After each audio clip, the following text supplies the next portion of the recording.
Welcome to Rivals National Signing Day live. I'm Jason Fitz. He's Adam Gorney. Of course, he's the expert national recruiting director for Rivals. For the next hour, we are going to get you caught up on every piece of breaking news. You're going to hear from superstar coaches. You're going to hear from future superstar players, and we're going to do all of it on National Signing Day Live, presented by Invesco QQQ. But we start with the most important thing. I'm going to be honest with you guys. A couple hours ago, we didn't think we had any drama. An hour ago, we didn't think we had any drama. As we come to you live right now, might have a little bit of drama. Everybody's had their eyes on Jeremiah Smith. We all know how important he is going to be to this recruiting class. This morning, looked like it was signed, sealed, and delivered. Everybody's confident. Ohio State fans are screaming, OH, and everybody's screaming, IO back. But as we sit here now, Gordy, I don't know. What is going on? Yeah, there's drama.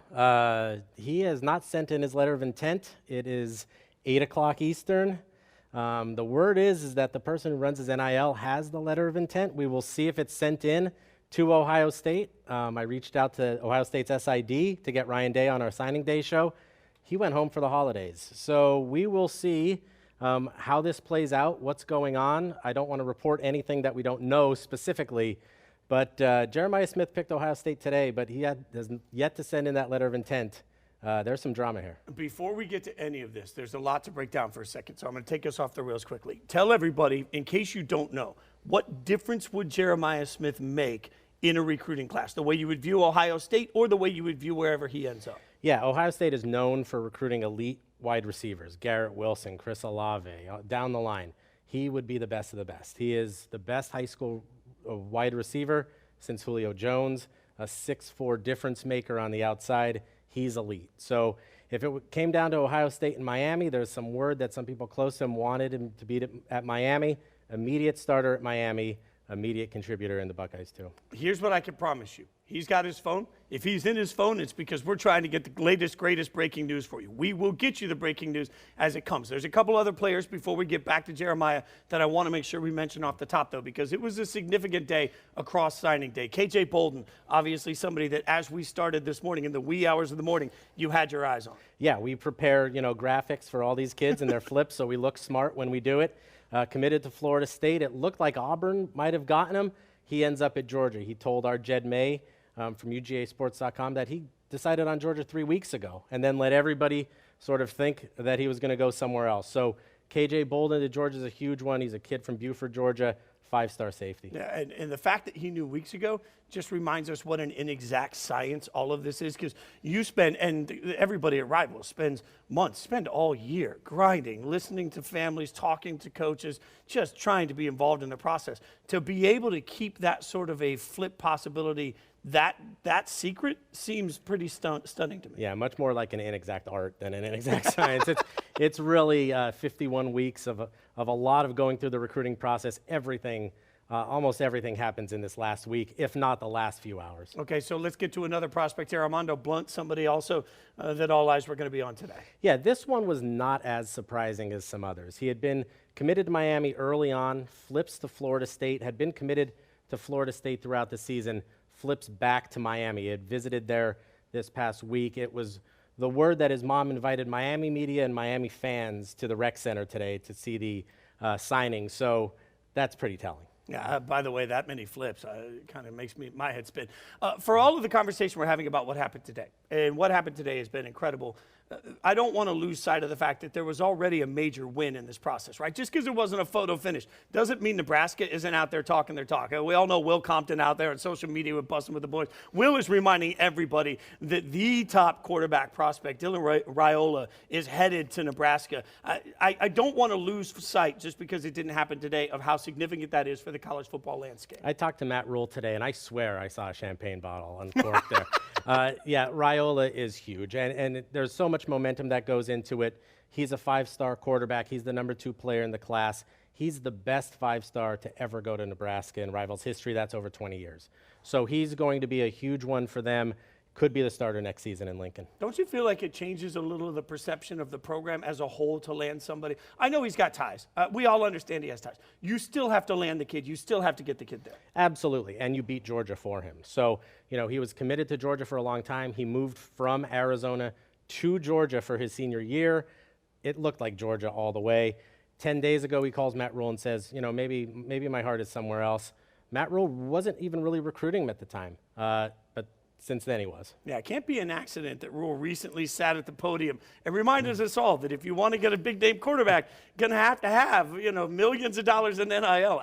Message received, Coach. Well done by you. Well played in the politicking. Now, you mentioned you talked to Matt Rhule earlier. I'm going to tell you now, you're going to hear some of that later on. We've also got Mike Norvell coming up later on throughout the course of the show. Also, if you're just new to what we're doing right here, you can check out the YouTube links. We talk to a ton of coaches over the course of the day. Big names, all sorts of programs. It's all right there for you. In the meantime, throughout the course of this show, you're also going to hear from several of the top prospects, not the least of which is the one we started this show with, Jeremiah Smith. As much as we don't know how this is going to end up, we know how it started. Here's how the announcement went down earlier today as he decided where he was going to go.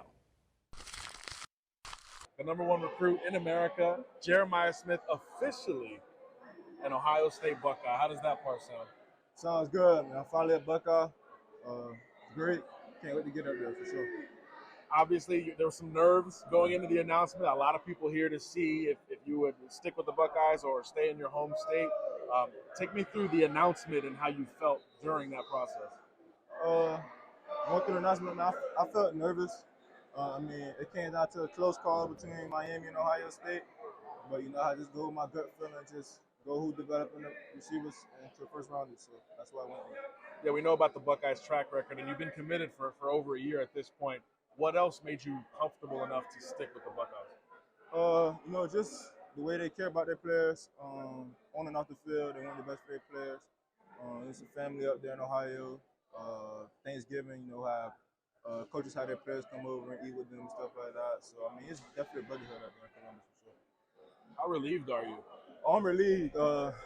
It's been a long year for me with all the visits and all the crazy things people saying on Twitter. I'm just happy to get all this over with, for sure. Yeah, wait till you start playing ball on Saturdays. When was the moment that you said, okay, it's been Ohio State, it's going to stay Ohio State? When did it finalize for you? I say when I came in the gym and sat down in my chair. I was in the locker room for a good 5 minutes just thinking. It was either between Miami or Ohio State, and I just last minute Coach Jones said I gotta go. I just stuck with Ohio State. So there was a Miami hat in the back? Oh yeah, for sure. Gotcha. Did you have to look down, or you knew the feel of the OSU one? No, I had to look down. I gotcha. On a lighter note, we can talk about sort of drama around your recruitment, but what about the recruit, right? What are Ohio State fans getting in Jeremiah Smith? Are they getting a humble person who's gonna come in to work, don't complain? It's just all about working football in school. You don't got to worry about me with all that extra stuff off the field. I'm just a guy who just want to play ball and go to school. That's all. Did you officially sign the papers? Yes, yeah. Gotcha. Did you talk to any Ohio State coaches today? Not today, no. My phone been on D&D for the last 2 days. So they found out when the world found out? Yeah. Gotcha. Was that just a part of the process? Yeah, that's a part of the process. I didn't want to get too overwhelmed with the recruiting stuff from the last 2 days. My phone just been blowing up. So. Well, I can show you Ryan Day's reaction when he found out you were in. I think he's just as relieved as you are. But congratulations. Thank you. It's finally over for you. When are you headed to Columbus? I believe January 7th. January 7th, that's when I'll be up there. Right around the corner. Yeah. But there he is, off the board. Recruitment over for Jeremiah Smith. You just saw the video. Now we are joined by the other person in the room. Not that it's any less important. It still is. John Garcia Jr., national recruiting analyst, joins us. We just saw Jeremiah as he signed with Ohio State. So walk me through the emotion of that moment. What was the feel in the room? It was tense. It was a packed house. It's a small private school, so not a whole lot of room for everybody.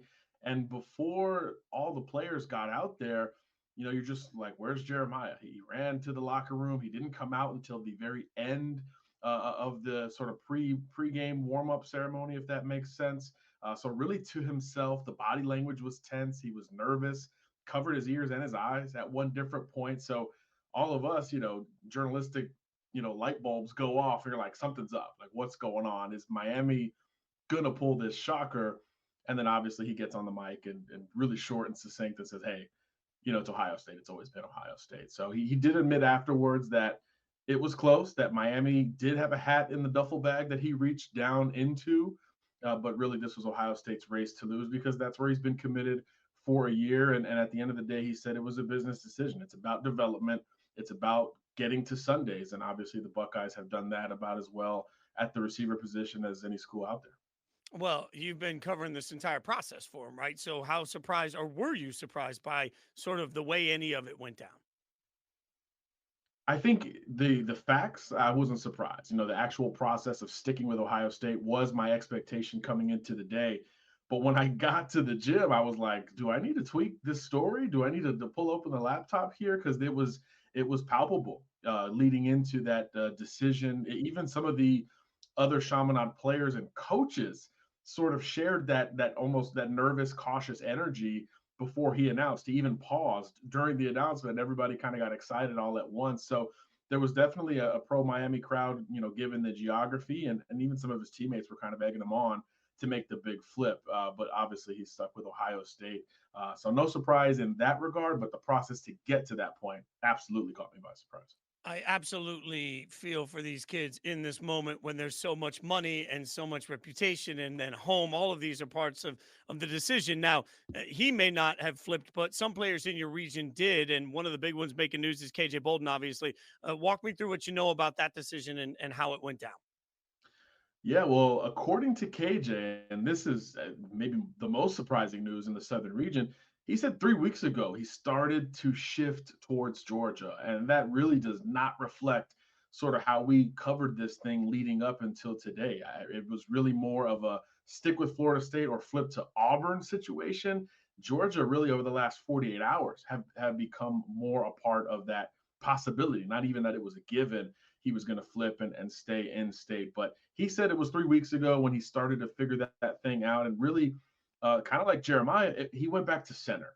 He tried to take the emotion out of it, and he tried to say, hey, look, where can I go where they're playing freshman defensive backs against great competition every day in practice, and obviously against great competition come Saturdays with sustained success. And obviously he didn't have to go more than an hour away from home to get that. And really, I was told those last few in-home visits from Kirby Smart in particular also went back to center and said, hey, you can go chase money wherever you want. You're going to get paid wherever you go. You might be a Sunday guy wherever you go. But in terms of accelerating that path and giving you the best opportunity to stay successful the entire time, it's no doubt at the University of Georgia. So that's where Bolden ultimately ends up.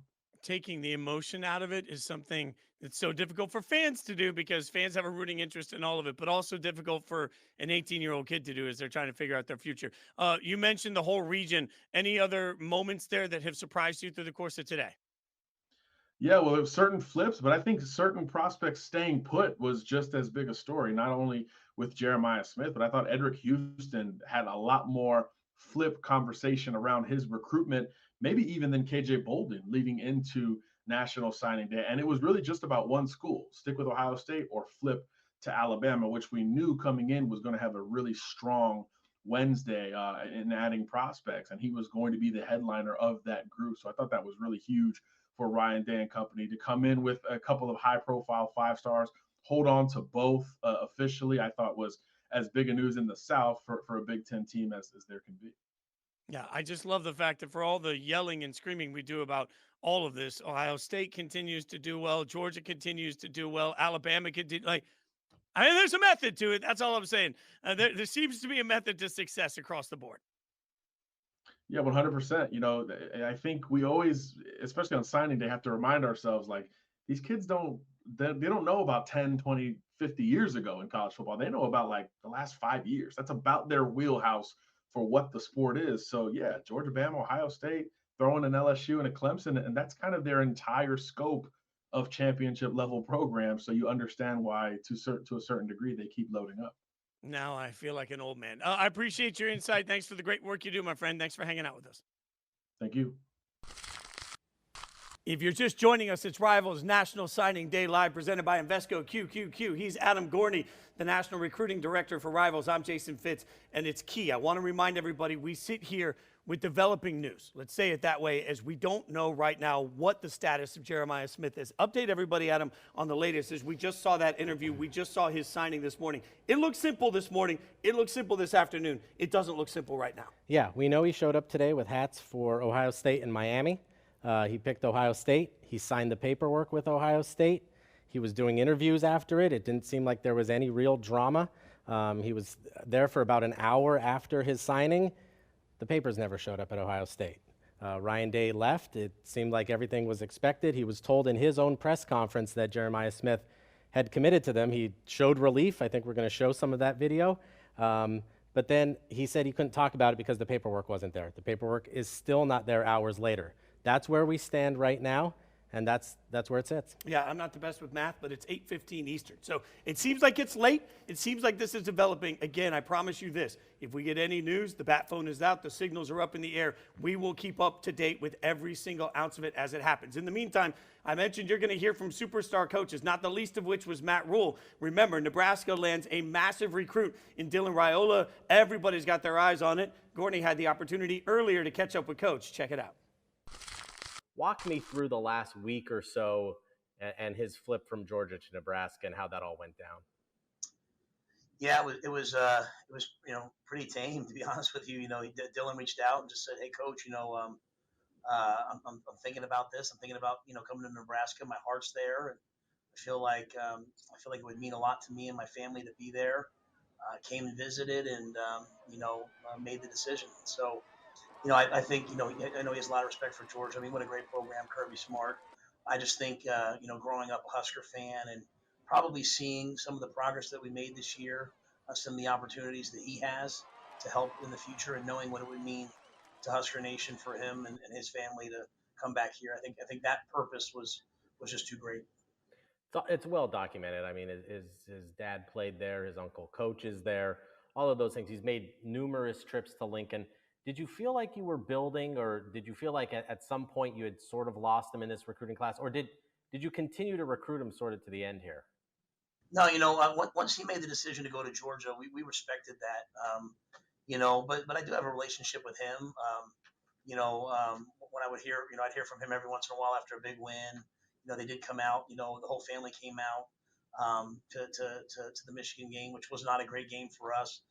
He came in the office the next day. Obviously, we were walking around, but I think it was a good thing. To be honest with you, Adam, he had a chance to see us in the office the next day after a tough loss. You find out a lot about people when they're going through some adversity, and we were the same guys. And so that relationship was a real relationship. We weren't ever talking about decommitting. We had moved on to Daniel Kalen, who we love and still do, and this was just, I think, something in his heart. And I think, him having a chance through his uncle's eyes to see the way we're doing things, I think was really, really important. This is as well as anybody. Recruiting is about momentum and building around a guy. How do you build around him to get some playmakers even more? And what kind of selling point can he be to guys in high school, guys in the portal to say, "Hey, come in, we're going to throw it a little bit more here"? Yeah, I think everyone wants to play with a great quarterback. That there's no throw that they can't make. They're always going to give you a chance to win every game, and so I think it extends not just to the receivers but all across the board. And also in his case, to be someone that highly ranked, that highly recruited, to get Carter Nelson, who's the first or second tight end in this year's class, to get those guys to say, "Hey, you know what? We could go anywhere, but we're going to come to Nebraska." Hopefully signals to people that this is a place that's, we're no longer kind of asleep, like we're awake and we're moving and we're going and we're heading in the right direction. I had a conversation yesterday about this, and Chris Peterson, the old Washington coach, told his quarterbacks that it's not going to go the way you expect it to always go. And so I think Nebraska fans might want to hear from you too. Like, there will be ups and downs here, right? Like, it's not just going to be smooth sailing the whole way. What should they expect as he comes in and gets ingratiated in the system and then really gets going as a potential starter down the road? Yeah, I think the big thing for us, whether it's quarterbacks we have on the roster or Dylan or Daniel or anyone that comes in, that everything's earned here, nothing's given. The big thing for me with quarterbacks, as you just said, is I don't want to script success. I want them to learn the game from the ground up. And the best ones in the NFL, the best ones in college, they're the ones who learned a system. They learned a way of thinking. They learned a way of training. They learned, football intelligence. And so that's why it's important to me to have guys that start them as freshmen, so they learn sort of what it means to do things our way. And there'll be some highs, there'll be some lows. I think the biggest thing is your highs end up being higher than your previous highs, and your lows end up being higher than your previous lows. And I'm not real concerned when we recruit a freshman with where they are that first year. To me, it's where they are in their third year, their fourth year. Are we helping them achieve all of their goals? And we'll do that for Dylan. We'll teach them our way and watch them soar.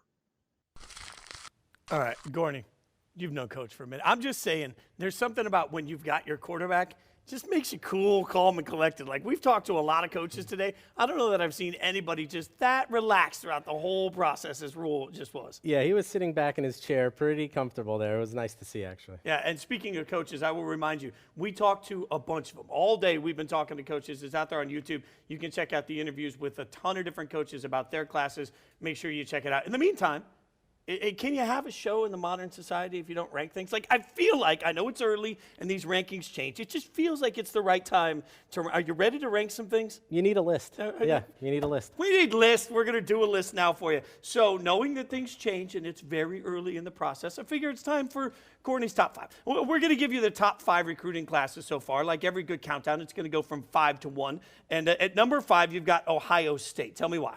Yeah, we start with Jeremiah Smith, and you know, we've talked about him at length already, but if he sends in his paperwork, the best player in this class by far. Edric Houston is another 5-star, and there was a lot of rumors that he was going to flip to Alabama. It didn't happen. Aaron Noland, a 5-star quarterback, lefty, put up huge numbers in his junior season. Aaron Scott and Bryce West, 2 of the best cornerbacks in the whole country. I think you're burying the lead here. Jeremiah Smith's picture is amazing, and Aaron Noland got to be one of the coolest names I've heard all day. Let's just be honest about it. Like, we'll give credit to that. Okay, next up on the countdown, I feel like I can use my radio voice. Number 4. What do you got here from Miami? Yeah, there were a lot of changes down the line here. Some wins, some losses for the Hurricanes, but still, you can't complain about a top 4 class. They flipped Justin Scott from Georgia. Zaquan Patterson had been committed for a long time.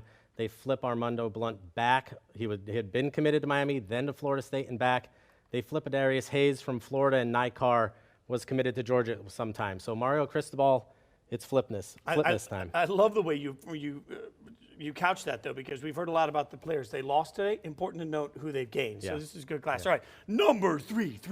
I gave my own reverb there. Texas coming in at number 3. Why do you have the Longhorns there? Yeah, not a ton of news today from them, but a ton of sparkle and shine in this class. Colin Simmons was the number 1 player in the class. He still could be. I mean, he is just a phenomenal defensive end, what every coach wants in the 21st century. Brandon Baker, a great offensive tackle from the best program in the country out here at Mater Dei. Ryan Wingo, some news this morning. He hadn't gotten up early enough for some, but was not flipping to Missouri. He sticks with Texas. Xavier Filsame flips from Florida earlier this week. And Kobe Black, one of the best corners in the country. So a loaded class for Texas. We've got plenty to break down on Wingo that will come later in the show. Also, Sparkle and Shine might be the name of our new duo. Let's go to number 2 on the list. Almost there, almost to the top of the land. Yeah, no drama, Julian Sayin. Just as pure as can be as a quarterback, a phenomenal player from Carlsbad. Could be the future in Tuscaloosa. Ryan Williams reclasses from 2025 to 2024, is still a 5-star wide receiver and might be among that top group. Peyton Woodyard had flipped from Georgia to Alabama, a great safety. Zabian Brown, again, another kid from California. Alabama spends a lot of time out here. They must like the sunshine. And Jalen Mbakwe, just a phenomenal athlete who they're going to use in the secondary. So the Crimson Tide, unsurprisingly, loading up everywhere, but especially in the secondary. In a year where we keep talking about the fact that the top 10 recruits have all gone to 10 different schools, you still see some of the same brands at the top. Also, Am I Sparkle or am I Shine? I don't know. Let's go to the top of the list. At number 1, the best class in all the land belongs to Georgia. Why? Shocking, right? Yeah, shocking, just shocking. It's amazing. Ellis Robinson is just a man. I mean, a 5-star cornerback, just so physical and big, just outstanding. Justin Williams, hard-hitting linebacker from Texas, will be phenomenal in Kirby Smart's defense. KJ Bolden, flip today from Florida State, so he's 3rd. Nasir Johnson, I'm sorry, my eyes are giving away. Just an outstanding defensive tackle, big and mean, flipped from Florida. and Andre Evans, just another athletic player who can go all over the field. You know, I think I speak for all of America when I say it's about time. Georgia had a great recruiting class. Yeah, I mean, it's been really lean. Okay, I'm kidding. Throughout the course of this process, some things are not surprising. Seeing Georgia at the top of the list is one of those. Now, as I mentioned on the Rivals National Signing Day Live show presented by Invesco QQQ, we've got a ton of big-name coaches coming at you, a ton of announcements coming at you, and we will keep you updated. If you're just tuning in, the big drama right now is Jeremiah Smith seems to be signed, may not. The letter is not yet turned in. If we get breaking news on that, we will absolutely get you updated. But we also have to get you updated on some of the other great players that had their transactions today, their opportunities today to really stand up and have their moment. One of those players was Amarus Williams. Check out a little bit of our interview with him. Adam Freeman, Rivals.com, here with the best player in North Carolina. He just announced his commitment to Auburn. Congratulations for signing to Auburn. The Auburn Tigers is the team that you've been looking at for months and months and months. The Tigers were one of those teams that you circled after you got to know those coaches. What was it about Auburn and those coaches that made you feel like it was the spot for you? It was really the relationships I had with them going on the visit there. Even though it was my last visit, I felt the peace, and I felt the peace in my heart, being that I can be myself around these people that I were around. You know, when we went to dinner, breakfast, and everything, walking through the facilities, having conversations with them, especially having a conversation with Coach JG, defensive line coach. He grew up the same way I grew up, had the same, past childhood. He basically, I feel like I can play under him, and I can go talk to him about anything, especially about football, but not only about football, but about life at the same time. With him growing up the same way I did, in different circumstances. So I feel like that relationship would be a big key in me and him developing me into a man and hopefully, a future NFL draft pick. So, well, you certainly have the talent to make it to the NFL. We've seen you for the last few years, playing obviously on the defensive side of the ball, rushing the passer, blowing up running plays, chasing down ball carriers. But on the offensive side of the ball, you play running back and you break off huge runs. You're running away from defensive backs. You're running over linebackers and defensive linemen there. So how does Auburn want to use your versatility at the next level? Basically, I talked to them. They were saying, like, I can go from N, to 3, back to, like, the edge rusher. Basically, me being versatile, me being, the weight I am, 265, basically running like a 4.6, with my speed and my twitch. I can play anywhere on the line. I mean, those, that's not really my maybe in but pass rushing situations, right? Yeah. After third and long, they'll put you at nose so you can beat up the center, right? Yeah, basically. But, being that I'm a versatile big defensive lineman, I can play anywhere on the D line and, cause chaos. So they just said, in different, what's the word? In different schemes, different lineups. Yeah, different. So, like third and long, I go to defensive end, rush the passer. Second and 15, I'm I can play 3 technique, stop the run and everything like that. So. All right, so that's a little bit of Amarus Williams' thoughts on where he's going to land or how his career is going to look. Give me your thoughts on what he means for Auburn. It's huge. He's a 6'3", 270-pound defensive end. Florida really wanted him, but it's just great for Hugh Freeze in that defense. He looks like Auburn's defensive ends look already. He also plays running back in high school. I'm not going to tackle him. Yeah, no, I mean, let's just be honest. At that size, he's coming down the pipeline. I'm moving. Yeah. I'm just, I'm making a personal life decision there. I'm just getting out of the way. Now, you just saw Adam Friedman interview Amarus Williams, but here earlier is a little Bigorni talking to him about not just Amarus, but the rest of that region. Adam, you were with Amarus Williams earlier today for his live announcement flipping from Florida to Auburn. How did that go down, and was there a surprise there at the end? It wasn't totally surprising. Amarus had been trending towards Auburn for a couple of weeks now, and that official visit that he took to Auburn just before signing day really kind of sealed the deal. His relationship with the coaching staff there was just much stronger, much more natural, is kind of the way that he put it, than it was with the coaches at Florida. And he'd honestly been recruiting for Auburn for a couple of weeks. He kind of thought that he might end up at Auburn. He was working on KJ Bolden. He's been working on LJ McCray. Hopefully, for him at least, that turns out the way he wants to. But Amarus is a pretty special defensive prospect, and Florida kind of took it on the chin losing him. Yeah, there was some messages traded earlier today that maybe he's like the ringleader behind getting some of those guys to Auburn. Didn't work out with Bolden. Still working on McCray. What kind of player is Auburn getting? Because he's a 6'5", 270-pound defensive end. Yeah, I mean, he's really special. I mean, you can watch his film. I mean, he's playing running back and taking handoffs and running over defensive linemen, running over linebackers, and running away from defensive backs as he runs for long touchdowns. I mean, this guy's a really special athlete.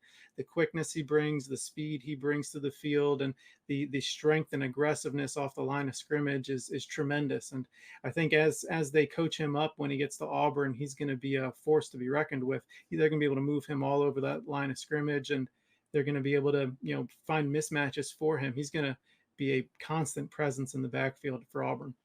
Another defensive lineman who ended up at Wisconsin, kind of took a circuitous route there from Maryland to IMG Academy in Florida, back to Maryland, but now has found his spot with the Badgers, is Ernest Willer. Very talented player, someone that could definitely be developed in Madison. Tell us about him. Yeah, Ernest is going to see the field pretty early in his career. He is a physically mature player. He has quickness, he has strength, he has technique. And he kind of just dominated his senior year in Maryland. The level of competition just wasn't nearly what it was, what he was getting when he was at IMG as a junior. I think that he's physically ready to see the field. He'll be in the rotation early on when he gets to Wisconsin. And kudos to the Badgers for really staying on him, developing those relationships, because when he moved back up to Maryland, where I live, from IMG Academy, it kind of seemed like he was destined to end up at Maryland. The Terps do a fantastic job with in-state prospects like Ernest, and it just kind of seemed like it was going to end up there. But Wisconsin stayed on him, made him feel welcome, made him feel like part of their family, and showed him that there's an opportunity there for him.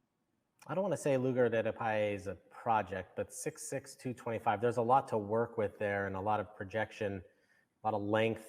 What is Michigan getting in him? Yeah, I mean, a four-star defensive end, the guy with a basketball background, tremendous basketball background, really. I think he's not shy about really calling himself a project. He wants to go somewhere where he's going to be developed. He wants somewhere that is going to make sure that he is physically ready to play, but he also has a skill set that could help him maybe see the field early on as a pass rusher in certain situations. And that's why he chose Michigan, because they are going to develop him physically. He talked about Coach Herbert, the strength and conditioning coach there, who has really garnered a tremendous reputation. And I think that was very important to him. Maryland, Rutgers, and Minnesota were all over him during the process, and he almost took an official visit to Florida State this past weekend. That didn't end up happening, and now he ends up signing with Michigan.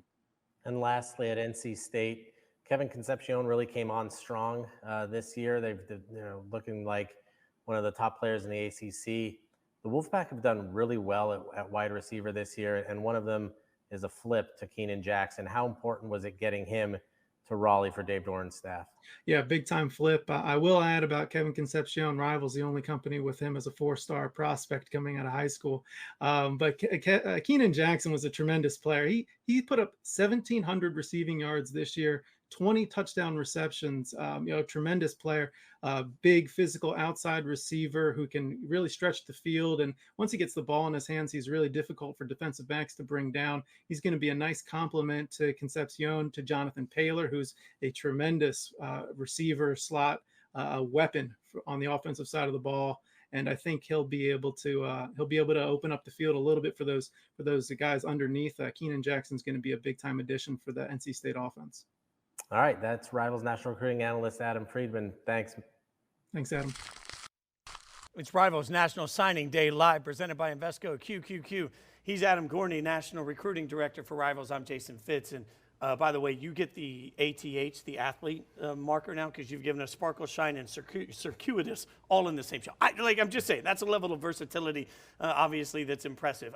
I think we should give a little credit here. Before we get to our next interview, we should give a second of credit to Texas, because you mentioned earlier how highly you have them ranked. There's one big reason why they are ranked that high, and there's a quarterback that's part of that conversation, right? Yeah, absolutely. And I think, this should go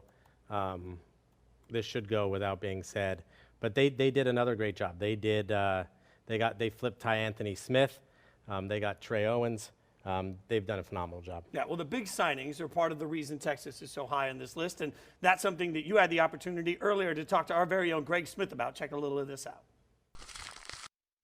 A lot of storylines in the Midwest. Greg Smith, national recruiting analyst. Ryan Wingo is definitely one of them. Ended up signing with Texas. Really no drama. But at about 6 a.m. this morning, a lot of rumors about a flip to Missouri. Depends on who you believe. It seemed like the Longhorns were in pretty good control here the whole way. How do you kind of see it, Greg?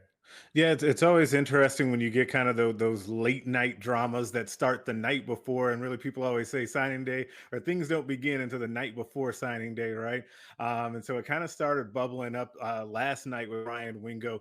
Was Missouri going to make a push late? Was Nebraska and Dylan Raiola going to make a push late because those two guys are so close? But then there was drama this morning where it didn't know if he was awake or not. He actually put out a tweet that, "Hey, I'm up," which was really one of my favorite storylines of the entire day. It was very funny. But in the end, he signs with Texas with what appeared to be minimal drama.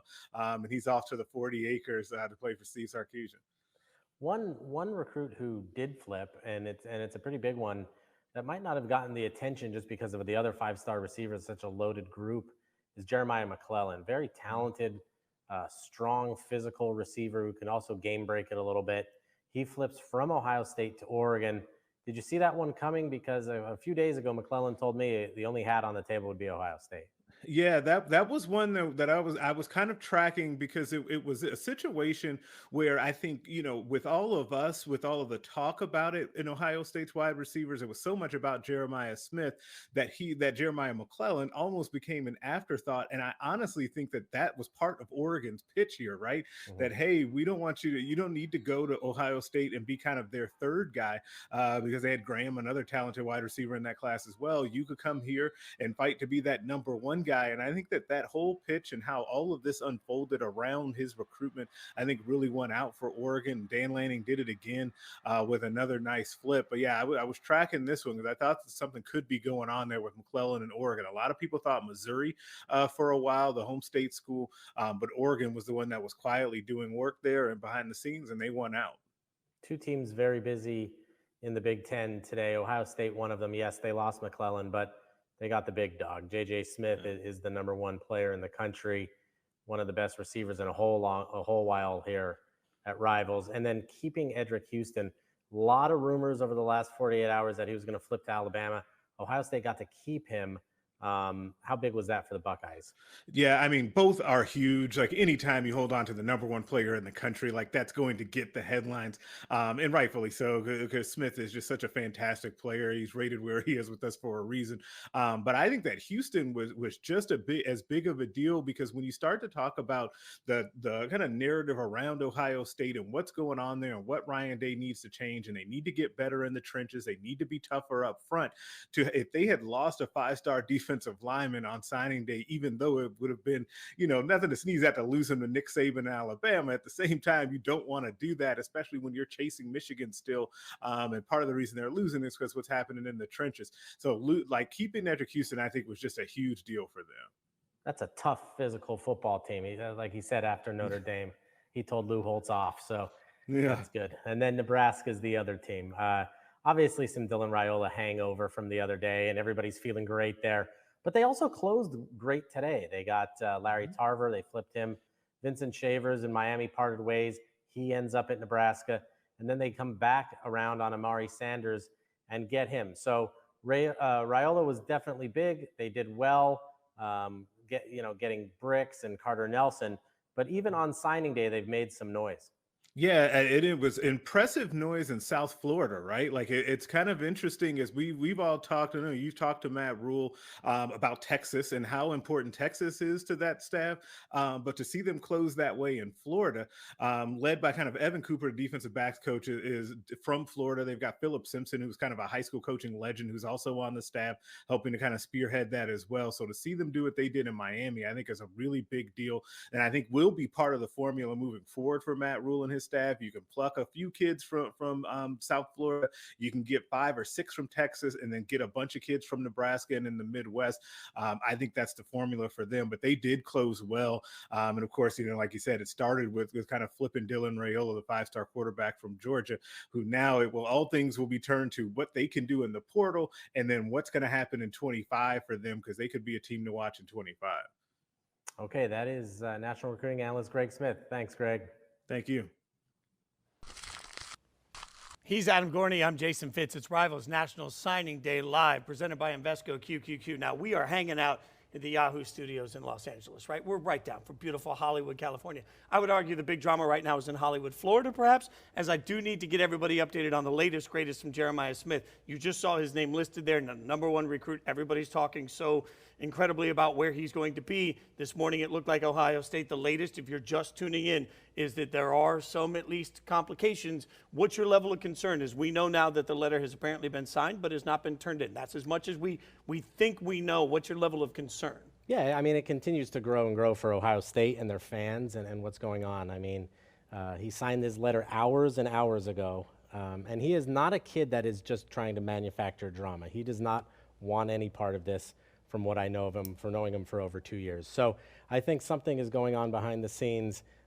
This is definitely an interesting situation that has not resolved itself. Yeah, we didn't know we'd have breaking drama as we go through the show, but we do, and we'll keep you updated as we go also. Now, we also get to keep you updated on happy news, because who doesn't love a little excitement like camp? I don't know what your camp experience has been like, but my camp experience was pretty awesome. Now we get to talk about the Rivals Camp Series. It's back for its 12th year. We can officially announce the locations of the camps and combines in 2024. You see them there on the screen. You got Jersey, you got Charlotte, you got Atlanta, you got Dothan, you got Miami, you got Dallas, you got Indianapolis. I'll learn to speak. You got Los Angeles, all of these different, and then there will be the Rivals 5-Star Challenge location to be TBD. But this is amazing. Do you have a favorite city that you like to go to? Before we get to memories, do you have a favorite city? I like to get in my car and drive down the road to a camp. That's my favorite thing. So LA is what I like the most, but they're all very good locations because of the talent level, and that's what stands out so much, is that in Dallas, in Atlanta, in Indianapolis, those Midwest kids could get hungry and try to prove themselves. In Jersey, great locations, excited for another year. I think you can see where the recruiting hubs are by how that map looked. That being said, there's been some huge moments and huge names that have come through camps. Any favorite camp memory? Yeah, pretty much every NFL roster is touched by the Rivals Camp Series. The year in Indianapolis with Justin Fields and Trevor Lawrence, that was special. They were the number one. We don't always get it right, Fitz, but Trevor Lawrence we got right, Justin Fields we got right. Trevor Lawrence was the number 1 quarterback, number 1 player in the country. Justin Fields was right there at number 2. Phenomenal players. They showed out at that camp, and so did Amarus St. Brown of the Detroit Lions, now kicking footballs, throwing them back to the quarterbacks. Nobody could stop them. I'm shooketh by the fact that you got these huge names, because it just makes me, I'll go back to my music days. Like, everybody wants to say they saw the band before the band was famous. Like, this is that equivalent of, like, you walked into a garage and all of a sudden you saw Pearl Jam just, like, rocking out on the ground. Like, that's where you are with this thing. The talent that you're talking about is absolutely incredible. Yeah, some people love covering guys when they're in the NFL and they're known guys, or in college. We know them when they're in high school and they're just coming up. That's what's so great about it, so interesting, and they're still kids. Yeah, well, it's an interesting part of this whole process is to see the growth. Now, as we get you caught up on everything you need to know throughout the course of the day and what it means for programs right now, there's also a greater conversation about what it means for college football as a whole. We had a sit-down yesterday with Yahoo Sports writer Ross Dellinger. Check out a little of our conversation about what all of today means for college football as a whole. All right, Ross, let's start with Michigan. Always controversy around the program in general. There's investigations. We all know that. How did, in your mind, did the investigations of Michigan's season impact the transfer portal and recruiting? Well, it certainly was a big story, maybe the biggest story of the year was the Michigan sign stealing, but I don't know that it really impacted them at signing day and in the portal and all that. Um, they still had an incredible year. We'll be playing for the championship, so I don't know that it impacted them off the field in the recruiting a ton. Now, what could impact them is the future of their head coach, right? Down the line here, and if Jim Harbaugh is if he going to be and continue to be Michigan's head coach, or is he interested in going off like the last 2 years? We've seen him interested in some other jobs as far as the NFL level. So I'm sure that could impact them, from a transfer situation. But I didn't see, and you guys may be different, but I didn't see too much of an impact from their recruiting. One thing that Jim Harbaugh is known to do, right, is take the 3 stars and make them 5s and develop them, and he certainly has done that over the last few seasons. Let's talk about the biggest recruiting story of the week, and Dylan Rhule flipping to Nebraska. It kind of came down that was sort of expected, not a complete shock at the end of the last couple of days. Nebraska was a team that did not have much offense this past year. I mean, kind of stopped throwing the ball. Can one player really change the program around? Does Matt Rhule need to take this and really start building around Rhule now? Yeah, I mean, there's examples through the years of one player, specifically quarterback, right, changing, having such an impact on not just a team but a whole program for years. The one that kind of comes to mind is like Tim Tebow signing at Florida, and like what that did for Urban Meyer and the Gators winning 2 national championships and all that, and the momentum that it built in recruiting with that class at Florida. That was huge when you look back on it. So I think Raiola's decision certainly feels like it could have that impact with Nebraska. But let's be honest. Like, football is not like basketball, right? Where one player on basketball that you get out of the portal can completely change your team immediately, right? And have this big boost. I mean, how many 4 or 5-star quarterbacks have we seen over the years just not be able to be productive and thrive and just kind of faded? Certainly, Raiola does feel like the kind of kid that could bring program changes overall to Nebraska. Let's upset some people with the college football playoff. Did they get it right? How do you keep Florida State out as an undefeated team? We get the Jordan Travis stuff. How does Georgia lose a game to a team like Alabama and fall from 1 out? How did they get it right, Ross? No, I don't think so. And I try not to be a columnist and try not to put too many opinions out there. I like to play it straight as a reporter, but I will say, keeping out, an undefeated major conference champion, it just doesn't sit with me right. Now, I will say, did they pick the best team? If Alabama and Florida State played right now, I'm sure Alabama will be favored. I'm sure most of the people in that committee room would pick Alabama to win the game. But I kind of blame the system. And I sat in that committee room to do the mock CFP selections a few years ago.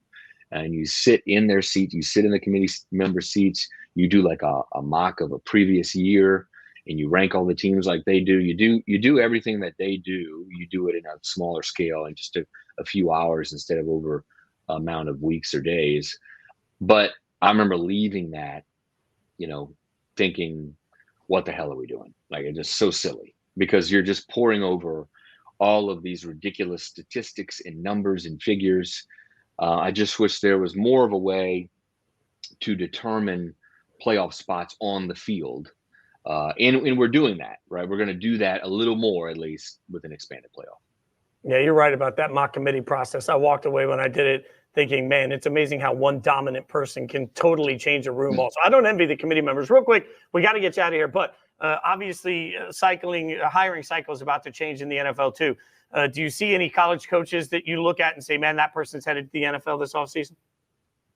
Well, certainly mentioned Jim Harbaugh, right? I mean, he's done it the last couple of years. He's flirted with some NFL jobs, maybe was a finalist for a few, and just either didn't get it or pulled out of it or whatever. So you've got to think, especially given what might be coming NCAA penalty-wise for him next year. Again, remind everybody, he agreed to take a 4-game suspension earlier this year for COVID violations, recruiting violations that happened totally separate from the sign stealing.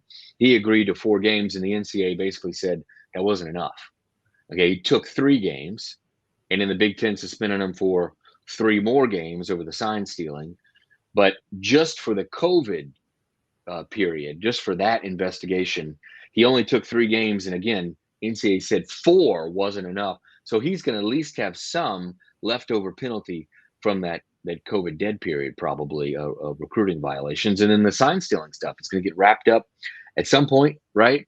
And you're going to have a penalty there. So given all that, and given his past of flirting with NFL jobs, I would think he's the main one to watch when it comes to NFL openings.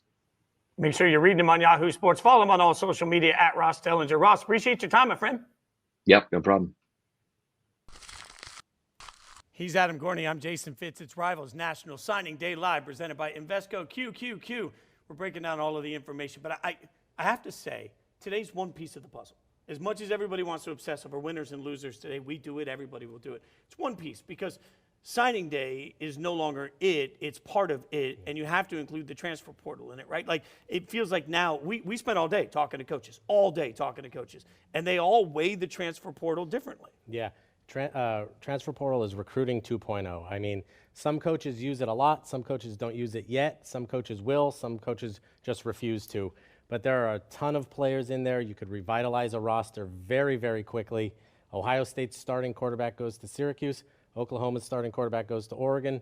UCLA's starting quarterback goes to Oregon. So the transfer portal is amazing. It has completely changed how recruiting works, and every coach has his own philosophy about it. As we both spent all day talking to coaches, you can check those interviews out on YouTube, by the way. We've got a ton of different interviews out there.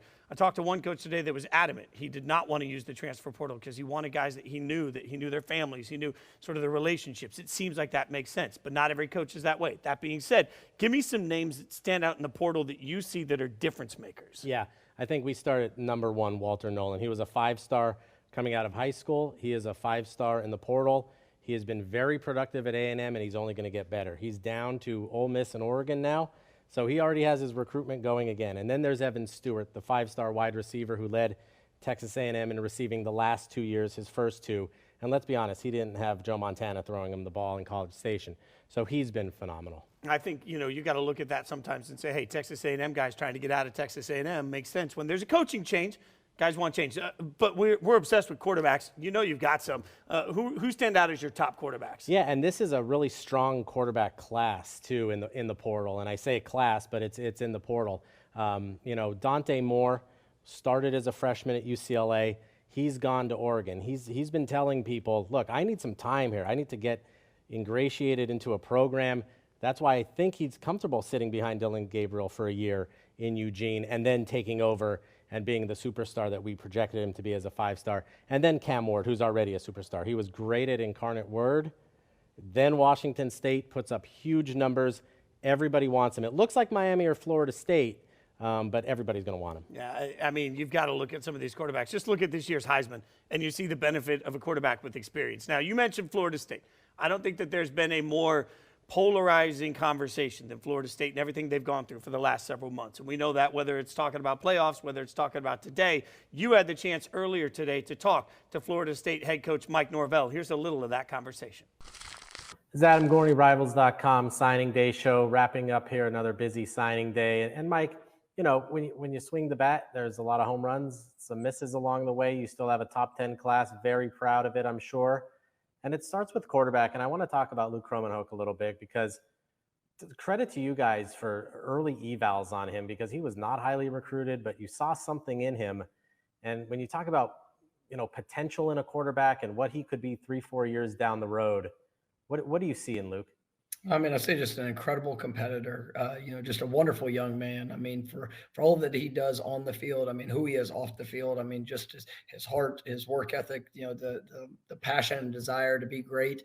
And it was really something that stood out to us early. I mean, his sophomore year, he started at receiver and defensive back, got a chance to be on a state championship team. And, obviously as he, waited his turn, made the most of every opportunity, but we actually had him committed before he ever started his first game on varsity at quarterback. But I saw the talent. We got to work with him in camps, but I believed in what he would be, and he had all the characteristics to be successful. And his first year, he leads his team to a state championship, and is just developed into one of the best quarterbacks in the United States of America. And there's nobody else I'd rather be doing it with in this class than Luke. And he's just a special young man. Running back commit Cameron Davis, built like just a rock. And was courted by a lot of other programs, stayed true to Florida State. How important can he be in the offense as that guy that you could just hand the ball off to and trust? No, I mean, he's a game changer, and he really can do it all. Another young man that you can watch the player, but you don't really get a true appreciation of him until you get to know who he is. Just the leader that he is, the work ethic, the desire. I mean, he can really do it all. He did it all for his high school program. Whether it's playing quarterback, doing whatever he needed to do to help put them in a position to be successful. And he's been committed for a couple of years now, and he believed at the beginning in the vision of what was ahead. And, we got a chance to live it out and see him, continue to grow to one of the best running backs in the country, and just so proud of him and excited about what he's going to bring into our program. Charles Lester, early on, we ranked him as an athlete because he played both ways and was super athletic and can kind of do a whole lot of everything. Did you see the same thing? And is it true you put your best athletes on defense and let them dominate over there?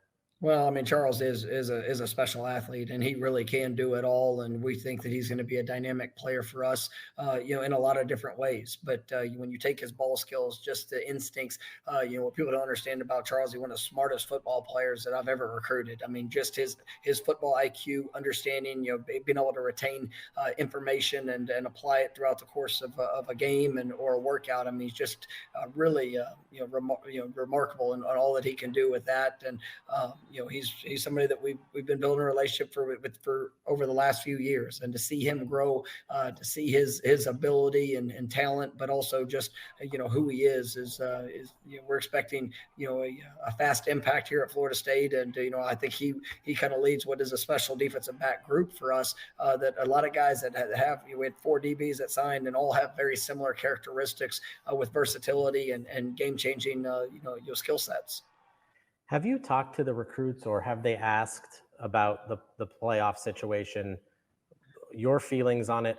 Clearly, it's struck everyone that you go from this euphoric championship to then anger and disappointment 12 hours later. And also, do you sort of reject the argument that you're not deserving because you're going to be playing a backup quarterback, or can you at least appreciate that somewhat?